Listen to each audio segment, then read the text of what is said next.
maanta bishii waxa weeye 17 bishii saddexaad 2017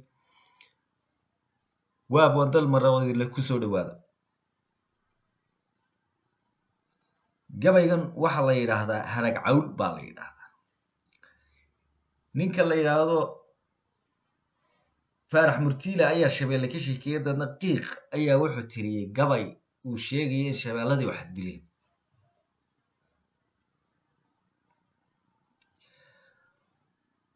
waxaanu ka tiriyay isagoo ka hadlaya fanaaniin laga saaray xidigaha geeska horta waa ka xumahay fanaaniinta laga saaray xidigaha geeska waxaan leeyahay waxa weyn waa koox baa u taala taas laakiin fanaanku waa halkiisii fanaanna waa fanaan abwaana waa abwaan waa halkeedii taas haddaba gabaygan wuxuu ka dhashay qiiq maansida uu tiriyey oo noqon doonta silsilad waxaana gabaygan la yidhaahdaa harag cawl hawraarta gabay waayahan handhigay heegan ku caraashay hammaansiga libaax baan ka ahay micidu ay laaban hindisaha shabeelkaan wataa xeelad xoog badan xakamaynta faraskaan aqaan xaajo ugub maaha hal abuurka waayaha warsaday hululuflaytiisa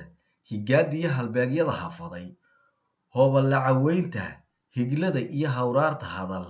higlala ciyaarka hoohay gabay waanu nacay hooballaa jira haddaan heegadii gugu hogol tusaalaysay hirka iyo hilaaca hirarku soo muuqday haqablaha haraadka iyo hunguri waa haraga cawleed oo waa halkaan ugu magac daray gabaygan oo haddii ay sabab xumaad dhaco walka Soomaalidu tiraahdo harag sakaar iiga kac mooye iiga durug male waxa la isku qabsanaya harag cawsha la iibinaya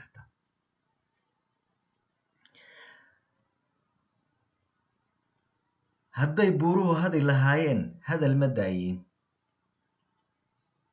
halbeega alifka iyo deelka maansadu hayaanku waa halkii hore halka geedka laga goynin bay gudintu goysaa halka daabka laga qabanayay gacantu dhaaftaa halka hadalka laga dhowrayay dhaguhu maqalka diidaan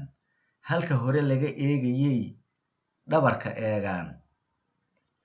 halka hadalka laga dhowrayay dhaguhu maqalka diidaan halka dhaanka loo raray ayay hadhimo aadaan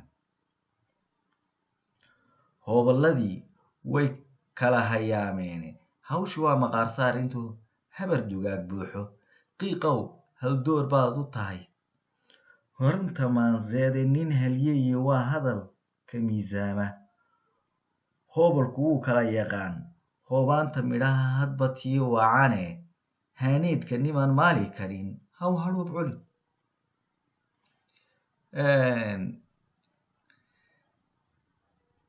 silsilada waxaa bilaabay ninka la yidhaha qiiq ayaa bilaabay oo reer awdala bilaabay isagoo ka xun fanaaniinta laga saaray xidigaha geeska dee dadku isku aragti maaha aniga laftirkaygu habeenkii ugu horreeyay video baan kaga hadlay aan ku dhaleecaynaya arrintaas aan leedahay arrin saxa maaha laakiin silsiladani waxay ka dhalatay maansada uu tiriyey qiiq maansadaas waa maanso cajiiba marka abwaanadu way kala og yihiin